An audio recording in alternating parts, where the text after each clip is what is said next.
Hey YouTube, it's CVH here. With Gorby. And we are bringing you a new segment for the channel. It's going to be a Card of the Week segment. It's going to focus mostly on Dojo Edition cards because between the two stream archives on the Earth Power channel and the Kaijudo channel for TBR, they beat all that to death. So we're going to give you some insight on some of the new stuff we have to play with. Yeah, some of the more interesting cards that we've used to either some success or maybe some, we've learned how they work and how they don't work. Mm-hmm. So it's like interesting cards, not necessarily the broken cards that everyone knows are good, like logo scan. More interesting things than that. Stuff that we had speculated on before the set actually came out, and now our opinions may have changed. So I guess let's stop teasing them. Let's stop teasing them. Let's pan on down. Pan on down here to this lovely pink sleeve. Today's card of the week for this week. This week's card of the week. This week's card of the week. Today. For today. I don't know. English. Woo! Shock and awe. Yay. You saw him in episode 8 of Kaijudo Rise of the Duel Masters. He was fucking shit up. Yeah. Oh, that's inappropriate. And, yeah, you know what? He was. Let's call it what it was. Mm-hmm. But this card has proved to be quite the little gem from this set. We've recently built a deck that abuses it. An aggro deck is currently, it started out as light fire water, and it's turned into dark light fire, and we're testing. We need to test more of the darkness out. Yeah, but so far, this card has proved to be pretty much an aggro only card.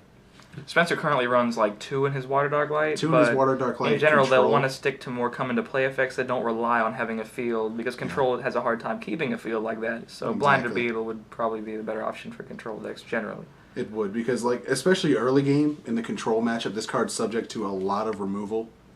Whereas early game in an aggro deck, this card can get its effect off and really start controlling the pace of the game because you have access to cards like Gilaflame. Gilaflame in this card has proved to be a problem. Yeah, because you can get that combo rolling as soon as you hit the mana. Turn 4. Yeah. Turn 4, Shock and Awe and Gilaflame.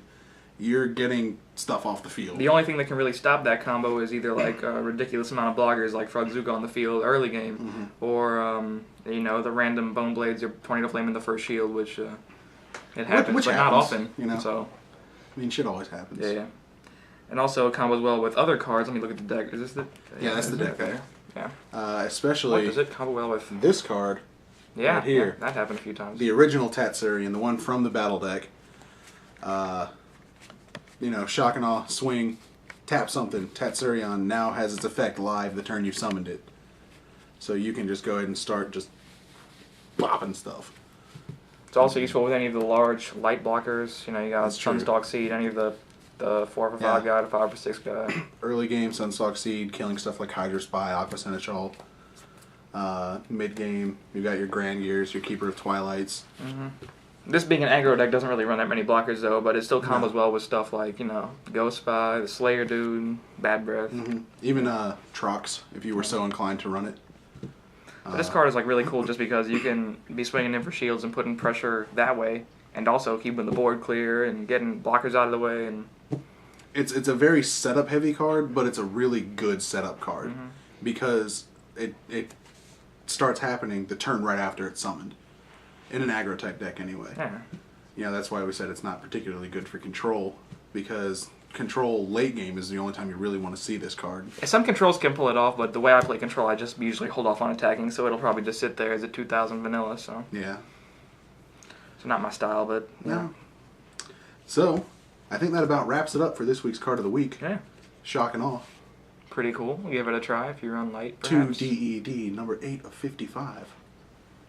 Pretty exciting. So leave a comment if you enjoyed this, guys. Let us know if there are any cards that you'd like us to cover. It is definitely not your everyday bird. This guy. But let us know of any cards you'd like to see us cover in this segment. It will be a weekly thing, or we'll try to make it as weekly as we can. Well, we'll do our best. We'll do our best. And let us know your opinions of the card. What have you been using it in? Maybe something that we can test out, get it on camera for you guys.